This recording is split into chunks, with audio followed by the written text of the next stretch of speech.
এই দুনিয়ায় যত জ্ঞানী আছে, যত আকলমান আছে, সব ধ্বংস হয়ে যাবে, লাঞ্ছিত, বঞ্চিত, নির্যাতিত হবে। কিন্তু তারা ধ্বংস হবে না যারা এলিমটাকে কাজে লাগাইতে পারছে, যারা এলিম অনুযায়ী আমল করে, যারা তাদের বিবেকটাকে হালাল কাজে ব্যবহার করতে জানে। একমাত্র তারাই রক্ষা পাবে। والعاملون كلهم هلك إلا المخلصون।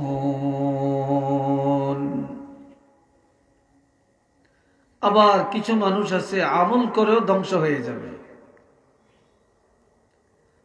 ভালো কাজ করেও ধ্বংস হয়ে যাবে। কারো কাজ হয়, আমল হয় আল্লাহর জন্য, আর কারো জিন্দিগির আমলগুলি হয় মানুষকে দেখানোর জন্য, তাই না? যেটাকে বলি রিয়া বা লৌকিকতা। কেউ যদি নামাজ পড়ে মানুষকে দেখানোর জন্য, নামের জন্য, কেউ যদি দান করে নামের জন্য, কেউ যদি ওয়াজ করে নামের জন্য,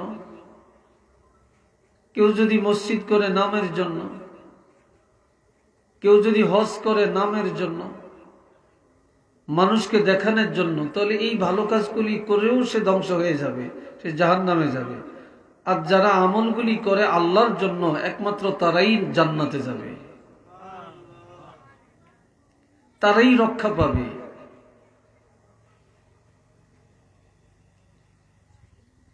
দুনিয়াতে মানুষ তালাশ করলে দেখা যায় আমলের মধ্যে লৌকিকতাটাই সবচেয়ে বেশি, রিয়াটাই সবচেয়ে বেশি। এই জন্য আল্লাহ কোরআন শরীফে বলছেন, فَمَنْ كَانَ يَرْجُو لِقَاءَ رَبِّهِ فَلْيَعْمَلْ عَمَلًا صَالِحًا وَلَا يُشْرِكْ بِعِبَادَةِ رَبِّهِ أَحَدًا। সব আমার দিকে তাকাবেন, রাস্তায় দাঁড়িয়ে থাকবেন না, সব ভিতরে এসে বসে যাবেন। আমরা তো সবাই আল্লাহকে চাই। জোরে বলেন, কাকে চাই?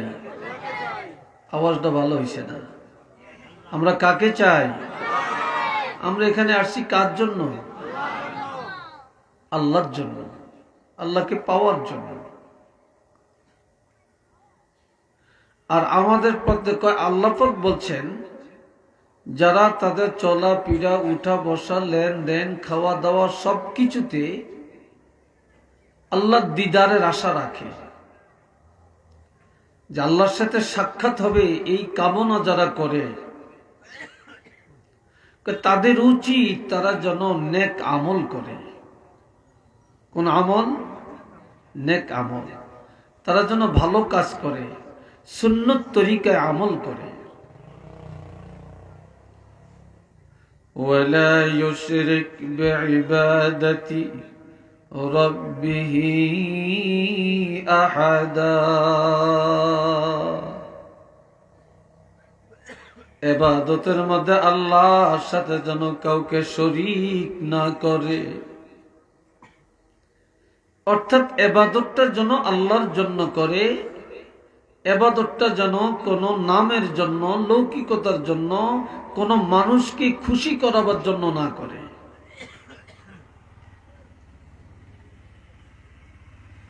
কিয়ামতের ময়দানে আল্লাহ তিন ব্যক্তিকে ডাক দিবেন। একজন শহীদ, একজন কারি, একজন দানকারী। শহীদ যে ইসলামের জন্য শাহাদাত বরণ করছে, একজন কারি যে সুন্দরভাবে কোরআন তেলাওয়াত করতে জানে, একজন দানকারী যার দানে সমাজের অনেক উন্নয়ন, মসজিদ মাদ্রাসার অনেক উন্নয়ন হয়েছে। সমাজের অনেক উন্নয়ন হয়েছে, এমন একজন দানকারী। আল্লাহ ডাক দিবেন, শহীদকে বলবে, শহীদ, কি জন্য তুমি শহীদ হয়েছ? শহীদ বলবে, লেওয়াজিহিকা, আপনার জন্য। কার জন্য? আপনার জন্য। আপনি আল্লাহকে পাওয়ার জন্য। আল্লাহ বলবেন, কাযযাবতা, তুমি বড় মিথ্যু, তুমি বড় মিথ্যাবাদী। তুমি আমার জন্য শহীদ হও নাই, তুমি শহীদ হয়েছ তোমার বীর বাহাদুরি প্রদর্শনের জন্য, বীর বিক্রম উপাধি পাওয়ার জন্য, সাহসিকতার পরিচয় দেওয়ার জন্য, বাহবা নেওয়ার জন্য। তুমি যা চাইছো তা দুনিয়াতে পাইছো, বাহবা পাইছো, বীর উত্তম খেলাপথ পাইছো, সাহসিকতার খেলাপথ পাইছো, যা চাওয়ার তা পাইয়া গেছো, আমার থেকে পাওয়ার আর কিছু নাই। তখন অর্ডার হবে, ফাসহিবা আলান নার, তাকে জাহান্নামে ফেলে দেওয়া হোক। ফাউলকিয়া ফিন্নার, তখন তাকে উবুর করে জাহান্নামে নিক্ষেপ করা হবে। একটু নাউজুবিল্লাহ বলেন, আর একটু জোরে।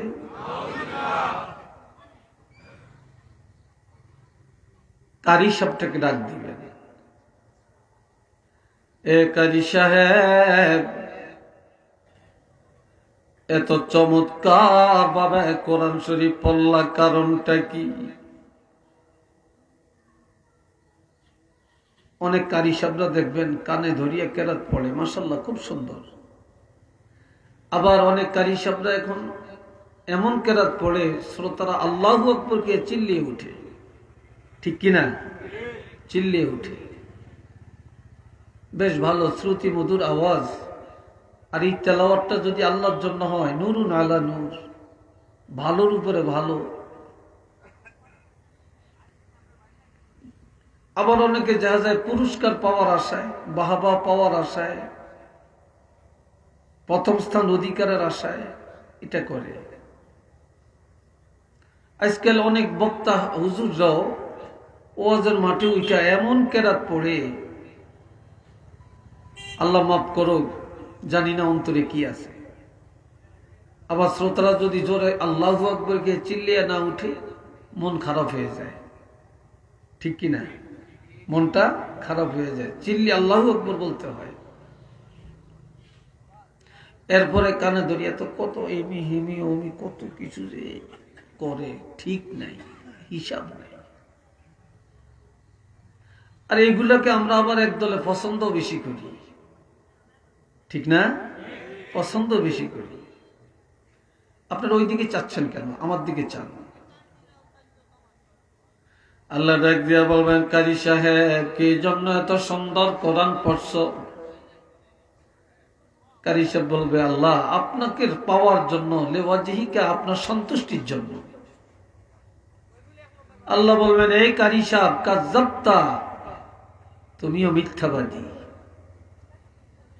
আমি আল্লাহকে রাজি করার জন্য কোরআন পড়ো নাই, তুমি অহংকার প্রদর্শনের জন্য, বাহবা নেওয়ার জন্য, পুরস্কার অর্জনের জন্য তুমি কোরআন পড়েছ। মানুষ তোমাকে বড় কারি বলবে, সুন্দর কেরাত বলবে, এতে তুমি পুরস্কার পাইবা, সুনাম বাড়বে, সুখ্যাতি বাড়বে। তো যা চাইছো তা তো দুনিয়াতে পাইয়া গেছ। আমার কাছে পাওয়ার আর কিছু নাই। তুমি আমারে চাও না, তুমি চাইছো দুনিয়ার মানুষের মুখের ভালোবাসা, পাইয়া গেছো, আমার কাছে কিচ্ছু নাই। তখন অর্ডার দেওয়া হবে, তাকেও জাহান্নামে ফেলে দাও। ফেরেশতারা তখন তাকেও উবুর করে জাহান্নামে ফেলে দিবে। আরো আসতে বলেন। এবার দানকারীকে বলবে, দানকারী, তুমি লাখ লাখ টাকা দান করছো, মাদ্রাসা করছো, মসজিদ করছো, মক্তব করছো, রাস্তা করছো, গরিবের দান করছো, তারপর তোমার নামের শেষে দানবীর। আপনাদের দেশে আসেনি বিশিষ্ট দানবীর? ঠিক না? এইটা না লেখলে কলিজা ফেটে যায়। আমি এত টাকা দান করলাম, আমার নামটা এইভাবে লেখলো, তো দানবী লেখলো না। এটার উদ্দেশ্য এতে দান করবে, সুনাম বাড়বে, সুখ্যাতি বাড়বে, এতে সভাপতি বানাবে, মসজিদ কমিটির বড় পদে রাখবে, সমাজের মধ্যে একদিন মেম্বারিক দাঁড়াইলে আর একদিন চেয়ারম্যানের খাড়াইলে এতে বিনা কন্টেস্টে পাশ করিয়ে যাইব। কি ঠিক কিনা? এমন আছে কিনা? তাহলে তোমার দানের উদ্দেশ্য তো আমি আল্লাহর জন্য না, তুমি দান করছো মানুষের জন্য। তো যা চাইছো তা পাইছো, যা চাইছো তা তো দুনিয়াতে পাইছো, আমার কাছে পাওয়ার কিছু নাই। তখন অর্ডার দিবে তাকে জাহান্নামে ফেলে দাও, তখন ফেরেশতারা তাকেও জাহান্নামে ফেলে দিবে। একটু চিল্লিয়া বলেন না নাউযুবিল্লাহ।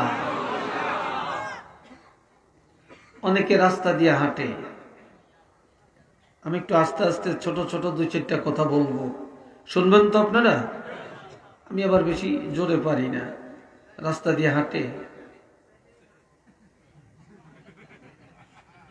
কি কথা ঠিক কিনা? আবার আমাদের মধ্যে কিছু বক্তা হুজুরও আছেন মাশাআল্লাহ, আবার ইউটিউব ভাইয়েরা তো প্রচার করবো, এরা শুনলে তো কইজাটা ফাটি যাইবে, ঠিক নেই?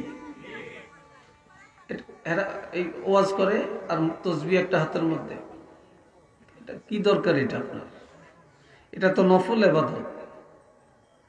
তাহাজ্জুদের নামাজ আল্লাহ কি দিনের 12টায় পড়তে বলছে না রাতের অন্ধকারে পড়তে বলছে? শেষ রাত পড়তে বলছে। অর্থাৎ নফল ইবাদত যত আছে আপনি গোপনে করবেন, কথা বুঝছেন?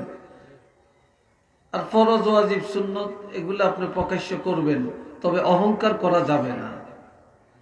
এখন তসবিহ পড়বেন, এটা তো নফল ইবাদত। আউয়াবিন পড়বেন, ইশরাক পড়বেন, নফল ইবাদত। তাহাজ্জুদ পড়বেন, নফল ইবাদত। কোরআন পড়বেন, নফল ইবাদত। সুবহানাল্লাহ বলবেন, নফল ইবাদত। যত গোপনে করবেন তত ফায়দা বেশি। এখন এই যে তসবিহ পড়তেছে, তাহলে এটার মধ্যে অহংকার আছে কিনা? চিল্লিয়ে বলেন, আছে কি নাই? সারা জীবন পড়লে কি লাভ হবে? আল্লাহর কাছে এটা কিছু পাবেন?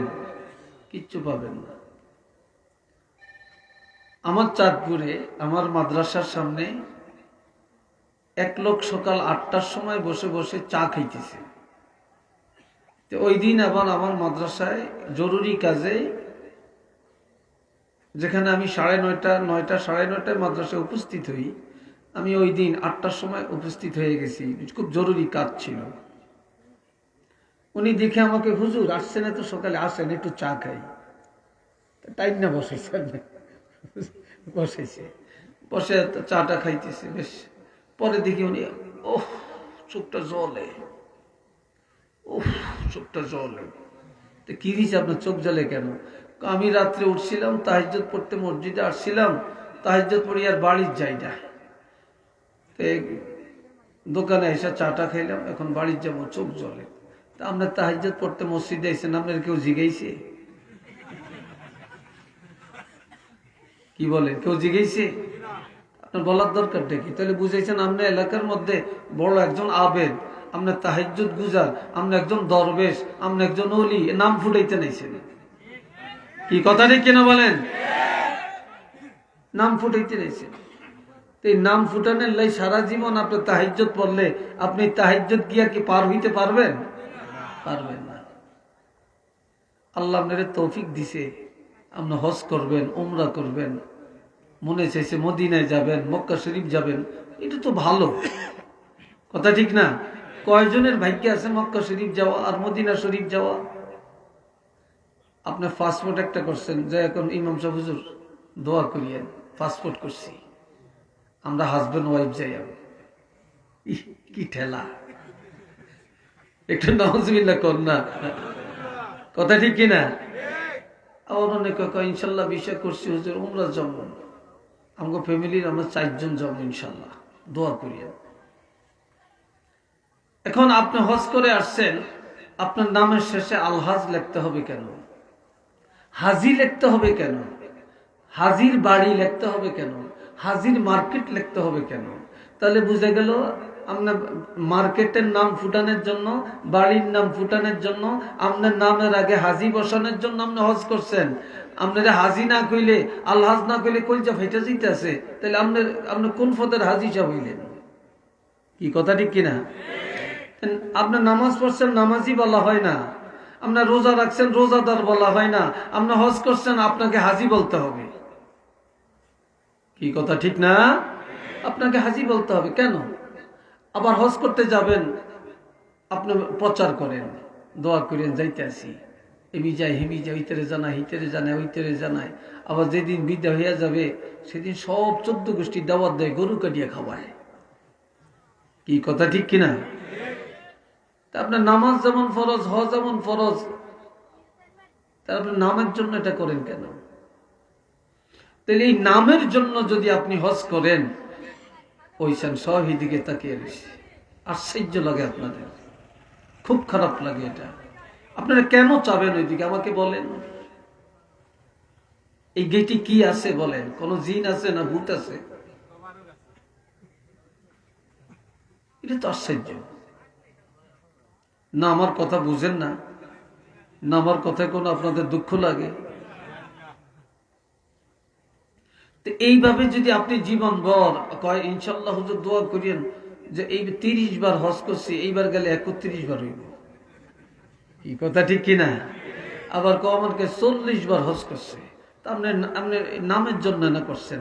আপনি 40 বার না, আপনি 80 বার হজ করেন, নামের জন্য যদি করেন, এই হজ দিয়া কি আপনি জান্নাতে যাইতে পারবেন? পারবেন না। এই জন্য প্রত্যেকটা ইবাদত অল্প হোক, যদি ইখলাসের সাথে করেন, আল্লাহর জন্য করেন, কসম আল্লাহর, এই অল্প ইবাদতে আপনি জান্নাতে যাইতে পারবেন।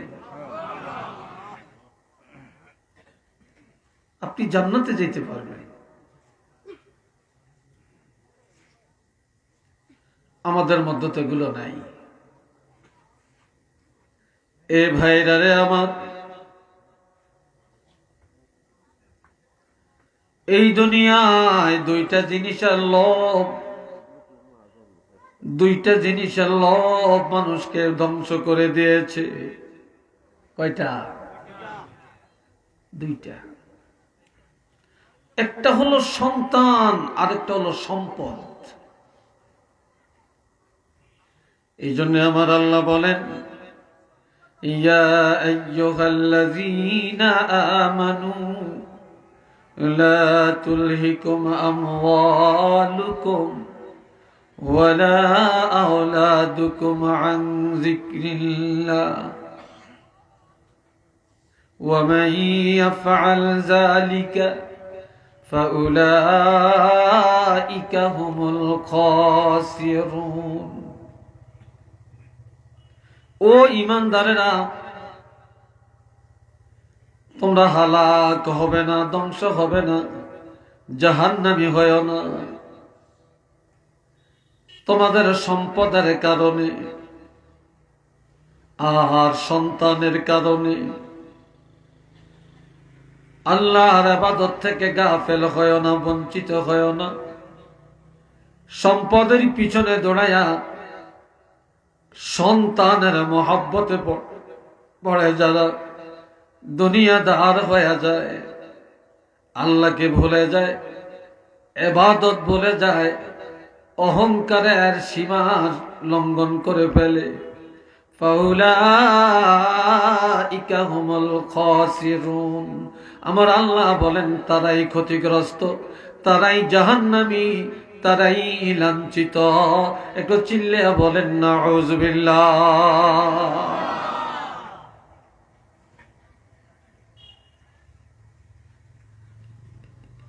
দুনিয়াতে দেখেন মানুষ এখন,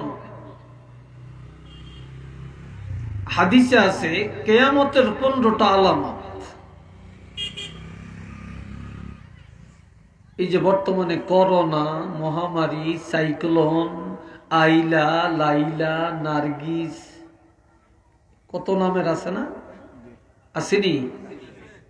তারপরে ভূমিকম্প, শিলাবৃষ্টি, এরপর আবার এখন আবার একটা বাড়িছে, এদের কি কয়, কি মশা জানি, এডিস মশা, ডেঙ্গু, ঠিক কিনা?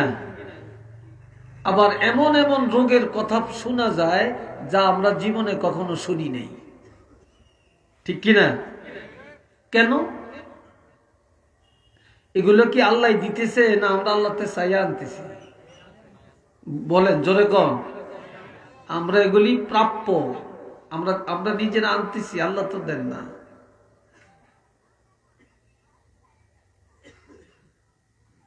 আমার রাসূল বলেন, ক্বালা রাসূলুল্লাহি সাল্লাল্লাহু আলাইহি ওয়াসাল্লাম,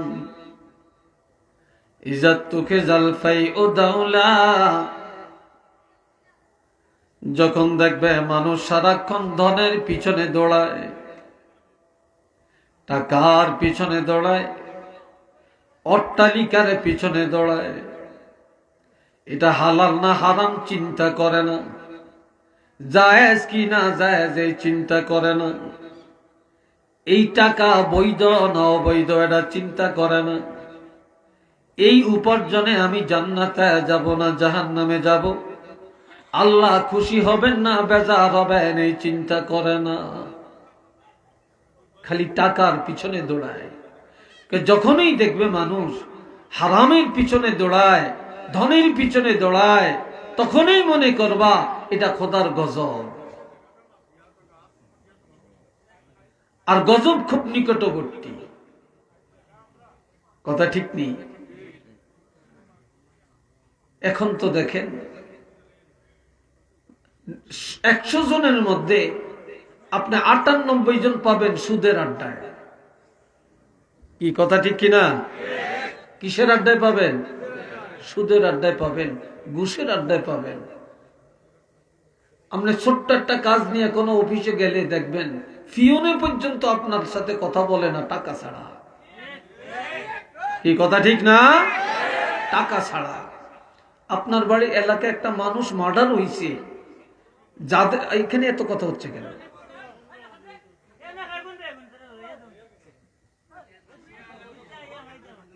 শুনেন, একটা মানুষ মারা গেছে, যাদের মানুষ মারা গেছে তারা বিপদে আছে না? তারা কষ্টে আছে না? শোকে আছে না? এখন এই লাশটা পুলিশে ধরবো তাও টাকা দিতে হয়, এই লাশটা নিব তাও টাকা দিতে হয়, পোস্টমর্টম করব তাও টাকা দিতে হয়। কথা ঠিক কিনা? তাও টাকা, থানারে টাকা না দিলে কোনোটি হয় না। তাইলে আপনারা বেটারা মানুষও হারাইলো, আবার আপনারা হাত পাইতে রয়েছেন, ভিক্ষার হাত পাইতে রয়েছেন ঘুষ খাওয়ার জন্য। কোথায় আছি আমরা বলে? আপনি একটা রোগী নিয়ে হসপিটালে গেছেন, সেখানে পর্যন্ত আপনি একটা সিট পাইতেছেন না, টাকা দিলে সিট আছে। কি ঠিক কিনা ভাই? টাকা দিলে সিট আছে। কোথায় আছেন বলে? যেখানে যাবেন, মেম্বার কোন, চেয়ারম্যান কোন, চেয়ারম্যান অফিস কোন, ডিসি অফিস কোন, টিওনো অফিস কোন। এই জন্য আমি বলি এই দেশে গজব কেন? যেই দেশের ডাকাইতেরা যায় চোরের বিচার করতে, এই দেশে কোথার গজব এমনি আসবে। কি কথা ঠিক কিনা? একজনের টাকাতে করলো লাখ লাখ টাকা, হেতে ওই বড় হুজুর, হেতে ওই অফিসার, হেতরে বেকে তেল মাখে, সারে আইসে সার সার কইয়া, আর হেই সারে বিচার করতে যায় চেয়ারম্যান, টিওনো, এমপি, মন্ত্রী, লাখ লাখ কোটি কোটি টাকা জনগণের মারিয়া খায়। আর কেউ যদি ফেডের দেয় মুরগা চুরি করে, এই মুরগা চুরির মোস্তাক দিয়ে ফিরতে যায়। বললে দুই একজনে করছে, হাজার হাজার মানুষকে আপনি কি কারণে ধ্বংস করলেন? আপনি কেন ধ্বংস করছেন? আল্লাহ তোমার এটা জবাব দিব। তুমি পাহাড়ে আসো, পাহাড়ে গেছে, পাথরে উঠো। পাথরে উঠছে, লাল পিঁপড়া আছে না, লাল পিঁপড়া খুব বিষাক্ত। এই লাল পিঁপড়া মুসা আলাইহিস সালামের পাই দিয়া উঠা দুই একটা কামড় শুরু করছে। এখন পিঁপড়া উঠছে অনেকগুলি, কামড় দিছে একটা দুইটায়, একবারে ডলা দিয়া চাপা দিয়া সব দিন মেরে ফেলছে। মুসা কয়, আল্লাহ তুমি না বলছ জবাব দিবা, তুমি এখনো জবাব দাও না কেন? কয়, মুসা তুমি যে পাথরে দাঁড়াইছিলা, লাল পিঁপড়া কামড় দিছে। কয়টা পিঁপড়া কামড় দিছে? দুই একটা। মারছো কয়টা? অন্ত মুছে কান সজাগ হয়ে গেছে, কইছে জবাব পাইয়া গেছি আল্লাহ। কামড় দিছে দুইটায়, তুমি মারছো কয়টা? এই দুনিয়াতে সবাই সুদ খায় না, সবাই ঘুষ খায় না, সবাই মিথ্যা বলে না, সব বেনমাজি না, সব দায়ুস না। কিন্তু এদের অন্যায়ের কারণে যারা নামাজি, যারা হালাল খায়, আর যারা ইমানদার, তারাও শাস্তি পাওয়া যায়। কথা ঠিক কিনা বলেন? তারাও শাস্তি পাওয়া যায়। জাতিরা, আপনারা তো বিপদে পড়লে হুজুর একটু দোয়া করিয়েন, আমরা স্টেজ থেকে নামলে মাথাটা গিয়ে তো হুজুর, কি কথা ঠিক কিনা? কথা ঠিক কিনা? একটু ফু দিয়ে দেন, একটু হাতটা বলিয়ে দেন, হেতে নামাজ পড়ে না। কি কথা ঠিক না? এতে হালাল খায় না, এতে এতে এতে মা বাপের লোকে ভালো আচরণ করে না, কয় তোর মাথাটা একটু বলিয়ে দেন, একটু ফু দিয়ে দেন। আমরা ফু দিলে কি লাভ দইব? কি আমার কথাটি বুঝতেছেন আপনারা? বন্ধুরা রে আমার, হযরত মুসা কালিমুল্লাহর কাছে যে দোয়া চাই, হুজুর আপনি আল্লাহর পয়গাম্বর, একটু দোয়া করেন, বৃষ্টি হয় না, জমিনে ফসল হয় না, বড় মুসিবতে আছি, আপনি দোয়া করেন। আপনি পয়গাম্বর, আপনি দোয়া করলে আল্লাহ কবুল করবেন। হযরত মুসা কালিমুল্লাহ দোয়া করেন, দোয়া কবুল হয় না। রহমতের বৃষ্টি আমার আল্লাহ পাঠান না। মুসা আল্লাহর কাছে বলে, আল্লাহ গো, তুমি কি কারণে আমার দোয়া কবুল করো না? মুসা নবী যখন জিজ্ঞাসা করলেন, আল্লাহ বলে, মুসা তোমার দোয়া কবুল হবে, তবে এলাকার মধ্যে যায় ভালো ভালো পরহেজগার দেখে দেখে 40 জন ইমানদার নিয়ে পাহাড়ে আসো। এই 40 জন নিয়ে যখন দোয়া করবা, তখনই আমি আল্লাহর দরবারে কবুল হয়ে যাবে। আরো আস্তে কর, আর একটু চিল্লিয়ে কর। এইবার এলাকায় যাইয়া আমার লান, হুজুরের লান, আমনু গেলাম চাইয়া চাইয়া, একবারে দেখে দেখে বেছে বেছে পরহেজগার তাকওয়াবান আল্লাহওয়ালা দেখা 40 জন নিয়ে পাহাড়ে গেছে। কয়জন? 40 জন পরহেজগার লোক নিয়ে। এই 40 জনের সহ আমার আল্লাহর দরবারে দোয়া করেন, এখনো দোয়া কবুল হয় না।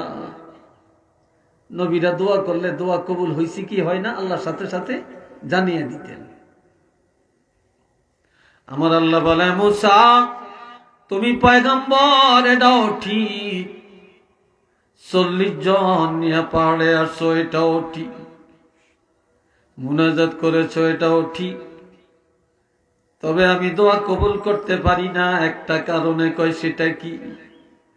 কয় এই 40 জনের মধ্যে একটা মুনাফেক আছে। কয়টা মুনাফেক? জোরে কর না রে ভাই। কুলাউলা তু বুঝলে কোনো মুনাফেক নাই, কি আছে? হ্যাঁ, একটা মুনাফেক এই 40 জনের মধ্যে। এই একটা মুনাফিকের কারণে তুমি পয়গম্বরের দোয়া আমি আল্লাহর কাছে কবুল হইতেছে না।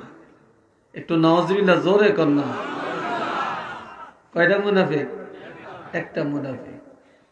দুনিয়াতে এই মোমেন চিনা যায় তার চরিত্রের মাধ্যমে, মুসলমান চিনা যায় তার মুসলমানি আচরণের মাধ্যমে, মুশরিক চিনা যায় শিরকের মাধ্যমে, কাফের চিনা যায় কুফরির মাধ্যমে, কিন্তু মুনাফিক চিনা যায় না। মুনাফিক চিনা যায় না। এই একটা মুনাফিক থাকার কারণে দোয়া কবুল হয় না। মুসা নবী গো, মুনাফিকটাকে সরিয়ে দাও, দোয়া কবুল হয়ে যাবে। হযরত মুসা নবী কয়, এই মুনাফিককে যা, তোর লাই দোয়া কবুল হয় না, এলাকায় রহমতের বৃষ্টি হয় না, আমি পয়গম্বর, আমার মুনাজাত পর্যন্ত কবুল হইতেছে না। আচ্ছা মুনাফিক এই সময় যাইব? জোরে কোন যাইব নি? এতে দাঁড়াইলেই তো ধরা খাই যাইব, ফিটা কোনার মাড়িত পড়ত না। তুলা বানিয়ে লেবু ফিরিয়া। কথা ঠিক কিনা? হ্যাঁ, এটা দাঁড়ায়ও না, যায়ও না। এখন মুনাফিক চিনা গেছেনি?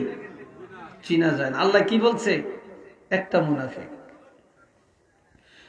এখন 40 জনে চিন্তায় পড়ে গেছে, আল্লাহ কারে মুনাফিক বলছে। কে জানি আমরা আল্লাহর কাছে মুনাফিক। আমিও বলি মনে হয় আমি আল্লাহর কাছে পাপী, উনিও বলেন মনে হয় আমি আল্লাহর কাছে পাপী, আপনিও বলেন মনে হয় আমি আল্লাহর কাছে পাপী। এইভাবে 40 জন সব সেজদায় পড়ে পাহাড়ের মধ্যে কান্দে আর তওবা করে, আল্লাহ তোমার দরবারে আমি হয়তো পাপী, আমার পাপের কারণে জাতি কষ্ট পায় যে আল্লাহ তুমি আমাকে মাফ করে দাও। এইভাবে 40 জন সেজদায় যায় যখন তওবা শুরু করে, নিজের অপরাধ স্বীকার করে, আল্লাহর কাছে কান্নাকাটি করে। এই সাথে যে লোকটা মুনাফিক তারও তওবা হয়ে গেছে। আমার আল্লাহ ডাক দিয়া কয়, মুসা মাথা উঠাও, মাথা উঠাও, বাড়ি ঘরে চলে যাও। একটা মুনাফিকের কথা জানিয়ে দিয়া এই 40 জনের আমি আল্লাহ এমন তওবা করাইলাম, এই সাথে মুনাফিক তারও তওবা হয়ে গেছে। আমি আল্লাহর দরবারে তোমাদের মুনাজাত কবুল হয়ে যাবে।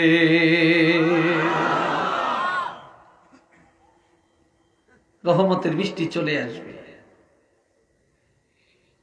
এখন তো আজকাল এত অশান্তি দুনিয়াতে, এত ফিতনা, এত বিপদ, এত মুসিবত, কেন রে ভাই? আমাদের পাপের কারণেই তো। এ ভাইরা রে আমার, নামাজ পড়া ফরজ, রোজা রাখা ফরজ, হজ করা ফরজ, যাকাত দেওয়া ফরজ। পর্দা করা কি? জোরে কর, আরেকটু জোরে বলেন। ব্যাগ ফরজ কিছু কিছু আছে, পর্দা ফরজ নাই, ঠিক কিনা? পর্দা আছে মাশাআল্লাহ, ঘরের জানালা তো আছে, দরজা তো আছে, কথা ঠিক কিনা? খুব হাইফাই কাপড়ের পর্দা। হাকিকত পর্দা কি আছে নাকি? আছে? নাই। আর দুনিয়াতে ছেলেরা এত খারাপ কেন? যুবকরা মুরব্বী মানে না কেন? মা বাপ মানে না কেন? মসজিদে পাওয়া যায় না কেন? ভালো কাজে পাওয়া যায় না কেন? গানের আড্ডায়, নাটকের আড্ডায়, সন্ত্রাসের কাজে বেশি পাওয়া যায় কেন? একমাত্র তালাশ করলে দেখা যায় বাপ ভালো না, না হয় মা ভালো না। মা বাবার পর্দা ছিল না, তাদের মধ্যে ছিল বেজাল, এই জন্য প্রজন্ম হয়ে গেছে আর সন্তানরা হয়ে গেছে বেজাল, ঠিক না? ইমাম বুখারী রহমতুল্লাহ আলাইহি তিনি এত বড় বুজুর্গ কেন হলেন? যে ইমাম বুখারীর কবরের মাটি আমার আল্লাহ মেশক আম্বর বানাইয়া দিলেন। ইমাম বুখারীর আম্মাকে কেউ দেখে না, আর গভীর রাত্রে উঠে তাহাজ্জুদ পড়তেন। তাহাজ্জুদের বিছানায় অন্ধকার রাত্রে আল্লাহ দরবারে 2টা হাত বাড়ায়া সন্তানের জন্য দোয়া করতেন আর বলতেন, আল্লাহ আমার ছেলেকে তুমি হাদিসের খেদমতের জন্য কবুল করে নাও। আর যে ইমাম বুখারী যিনি হাদিস লেখছেন, অন্ধকার রাত্রে বাতি ছিল না, তিনি যখন কলমটা কাগজে আর কলমের মাথায় মদিনা থেকে একটা নূরের প্রকাশ আসতো, ওই নূরের আলো হবে। 6 মাস পরে যখন এ ভাইয়েরা শোনেন, তিনি হযরত আলীরে ডাক দিয়া বলে, আলী আমি আর হয়তো বেশি দিন বাঁচব না, তবে আমার ইন্তেকালের পর আমার মৃত্যুর খবরটা বেশি জানাজানি করিও না। আজকাল অনেক মহিলা মারা গেলে মাইকে প্রচার করে, কি কথা ঠিক কিনা? অমুকের ওয়াইফ মারা গেছে, অমুকের মায় মারা গেছে, এটা তো তাকওয়ার খেলাফ। বলে আমার ইন্তেকালের পর আমার গোসলটা দিনের বেলায় দিও না, আমার ইন্তেকালের পরে আমার আমার কবরটা দিনের বেলায় করিও না, আর আমারে দিনের বেলায় কবরে রাখিও না। এই দুনিয়ায় কেউ কোনোদিন আমাকে দেখে না, চিনে না। আমার মৃত্যুর পর ভয় লাগে না জানি কেউ দেখে ফেলে, এই জন্য গোসলটা রাত্রে দিবা, কবরটা রাত্রে করবা, আর জানাজা রাত্রে পড়বা। আমার মৃত্যুর পরেও যেন আমার লাশটা কেউ না দেখে। একটু চিল্লিয়া বলেন সুবহানাল্লাহ।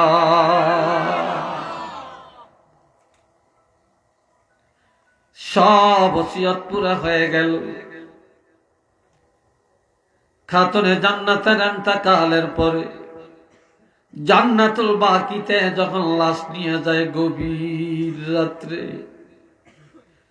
আল্লাহর হুকুমে আরো 6টা মহিলার লাশ একই রাত্রে চলে আসছে। আরো 6 জন মহিলা মারা গেছে, একই রাত্রে জান্নাতুল বাকিতে মাটি দেওয়ার জন্য লাশ নিয়ে আসছে। একই রাত্রে 7টা কবর হয়েছে। কয়টা কবর? এই জন্য আপন জনেরা জানেন খাতুনে জান্নাতের কবর কোনটা, কিন্তু বেগানা পুরুষ যারা কেউ বলতে পারবে না এই 7টা কবরের মধ্যে কোন কবরটা ফাতেমার কবর, কোন কবরটা। তবে পরিচয় কিভাবে পাওয়া গেল?